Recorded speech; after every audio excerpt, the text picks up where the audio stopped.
There comes a moment when you realize you're not living your life. You're managing reactions. You hesitate before speaking. You rewrite messages before sending them. You replay conversations hours after they've ended, not because the conversation mattered, because their opinion did.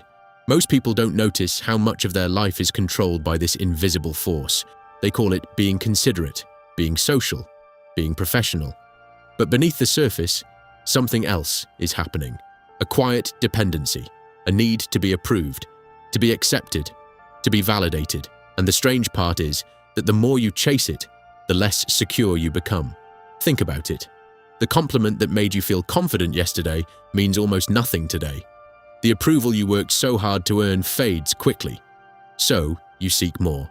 Another compliment, another sign, another confirmation that you're enough. It's a cycle that never ends, because validation is like drinking salt water. The more you consume, the thirstier you become. But what if the problem isn't that people don't appreciate you enough? What if the real problem is that you've allowed other people to decide your value? And what happens when you stop? What happens when approval is no longer necessary? Most people never ask that question, because if they did, they'd discover something unsettling. The need for validation isn't making them stronger, it's making them controllable.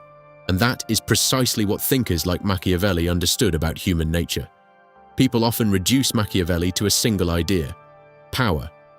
But power wasn't his obsession. Dependency was, because dependency creates leverage. The person who needs something can be influenced by whoever provides it. Money, status, attention, approval. The principle is always the same. If someone controls what you crave, they influence your behavior. Now consider this. What happens when the thing you crave most is acceptance? Suddenly, every room becomes a negotiation. Every opinion becomes a risk. Every disagreement feels dangerous. You begin adjusting yourself without realizing it.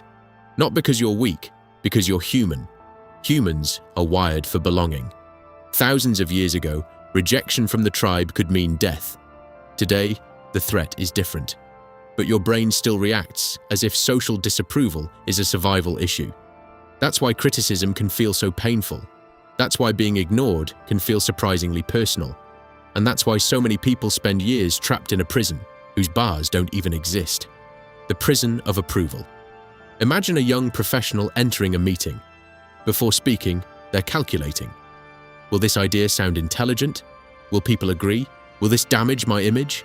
By the time they finally speak, they aren't expressing a genuine thought.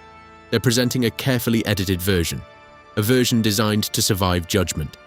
Most people do this every day. Not because they're dishonest, because they've become attached to a role. The competent one, the agreeable one, the successful one, the funny one, the strong one. At first, these roles seem harmless, but over time, something strange happens. You become so committed to maintaining the mask that you lose contact with the person underneath it. You stop asking what you actually think. You start asking what will be accepted, and that question slowly reshapes your identity. The danger isn't rejection. The danger is self-abandonment. Because every time you suppress your truth to gain approval, you teach yourself a lesson. You teach yourself that belonging matters more than authenticity. Most people never notice the cost, because the rewards are immediate. Approval feels good. Acceptance feels safe. The consequences arrive later, in the form of confusion, resentment, and a persistent feeling that you're living someone else's life. But this is only the surface. Because beneath the need for approval lies something even deeper: fear. Imagine standing in front of a crowd and expressing an opinion you genuinely believe. Not one that is popular, not one that earns applause, your actual opinion. For many people, that idea creates discomfort instantly. Why? Because disagreement feels threatening. Not physically, psychologically. Most assume they're afraid of criticism. But criticism isn't the real issue. The real issue is what criticism appears to mean: rejection. And rejection appears to mean something even worse: isolation. This fear shapes more decisions than people realize. It influences careers, relationships, friendships, dreams, entire futures. Consider how many people remain silent about what they truly want because they're worried about disappointing someone. A parent, a partner, a friend, a community. They sacrifice authenticity for acceptance, then wonder why they feel disconnected from themselves. Here's where things become interesting. The people who make the greatest impact in history rarely begin with approval. In fact, many begin with resistance. New ideas are often criticized. New paths are often questioned. New leaders are often misunderstood. Most people know this intellectually. Very few can tolerate it emotionally, and that's the difference. The ability to endure disapproval is one of the rarest forms of strength, because it means your direction is no longer determined by other people's reactions. It is determined by your convictions, and once that shift begins, everything changes. Imagine someone who desperately wants to be liked. Their behavior becomes easy to predict. Praise them and they'll move closer. Disapprove of them and they'll adjust. With enough pressure, you can practically script their actions. Now imagine someone different. Someone who listens to feedback but doesn't depend on it. Someone who respects opinions but isn't ruled by them. Someone whose decisions come from principle rather than approval.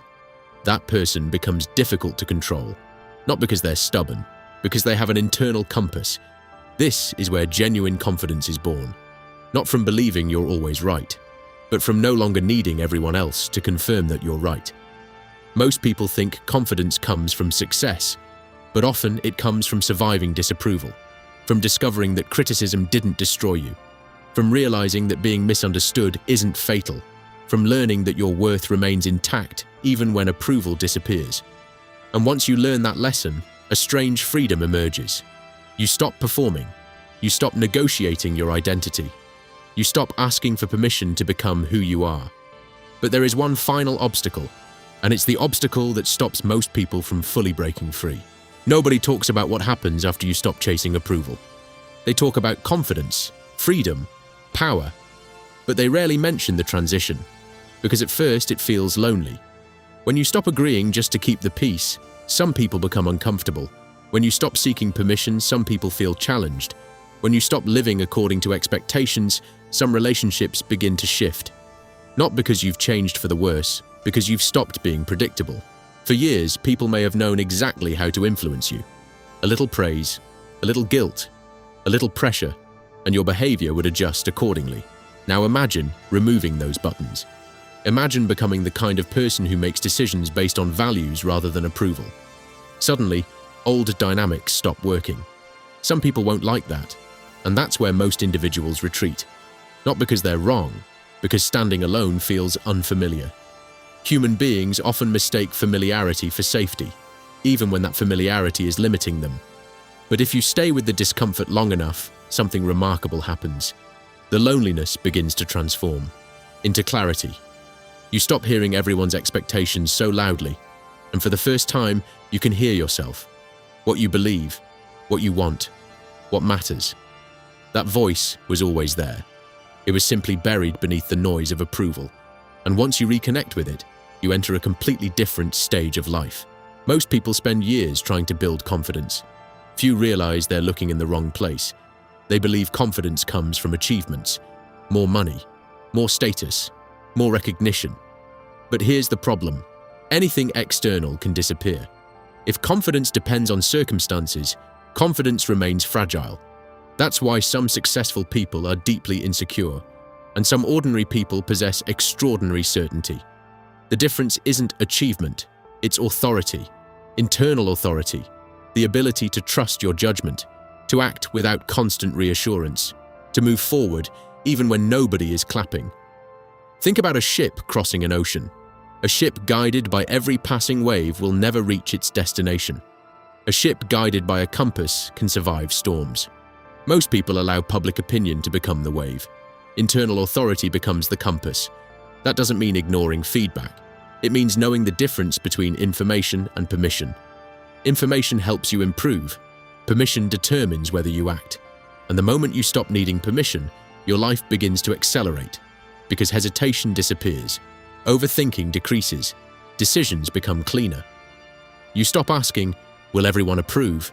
and start asking, "Is this true to who I am?" That single shift changes careers, relationships, opportunities, entire futures. Which brings us to the deepest lesson of all, because this is no longer about validation. It's about identity. Most people spend their lives seeking approval, seeking recognition, seeking certainty, seeking confirmation. Their attention is always directed outward, toward the crowd, toward authority, toward someone else. But powerful people operate differently, not necessarily powerful in status, powerful in character. They stop living as seekers. They become creators, creators of standards, creators of meaning, creators of direction. The seeker asks, "What do people think of me?" The creator asks, "What do I think of myself?" The seeker follows approval. The creator follows purpose. The seeker reacts. The creator decides. This doesn't happen overnight. It's built through small moments. Moments when you speak honestly despite discomfort. Moments when you choose conviction over popularity. Moments when you trust your judgment without needing unanimous support. Every one of those moments strengthens a new identity, an identity that cannot be easily manipulated, because manipulation depends on dependency, and dependency disappears when self-respect becomes stronger than approval. This is the point most people never reach. They spend years trying to gain power over circumstances, without realizing the greatest power is independence from unnecessary validation. Imagine waking up 6 months from now. The same world exists, the same opinions, the same criticism, the same praise, but your relationship with it is completely different. You no longer obsess over how you're perceived. You no longer replay every interaction. You no longer need everyone to understand you. You express yourself more clearly. You make decisions more confidently. You recover from criticism more quickly. You become calmer under pressure. People notice, not because you're louder, because you're steadier. There's a difference. Steady people create trust. Steady people create influence. Steady people create leadership. And perhaps the most surprising part is this: the less desperate you become for approval, the more authentic your relationships become. Because people are no longer connecting with a performance. They're connecting with a real person. Remember the invisible prison we talked about at the beginning? The one built from approval. The one that turns conversations into performances and opinions into threats. Most people never escape it. They spend decades adjusting themselves to fit expectations, chasing acceptance, protecting images, negotiating identities. But freedom begins the moment you recognize the game. The moment you realize your worth cannot be voted on. The moment you stop handing strangers the authority to define you. Machiavelli understood that dependence creates vulnerability. And nowhere is that more true than in the human need for approval. Because the person who needs validation can be influenced. The person who requires applause can be controlled. But the person who knows who they are, the person who acts from conviction rather than approval, that person becomes something entirely different. Not arrogant, not cold, not detached, free. And freedom has always been dangerous to those who rely on controlling others. The day you stop seeking validation is not the day the world changes. It's the day you do, and that changes everything. If this made you recognize something in yourself, don't just agree with it. Observe it. Watch how often you seek approval this week. Watch how often your decisions are shaped by the fear of disapproval. Because awareness is the first act of freedom. And if you're serious about becoming the kind of person who leads themselves before they try to lead anyone else, then start there. Not by changing the world, by reclaiming your authority from it.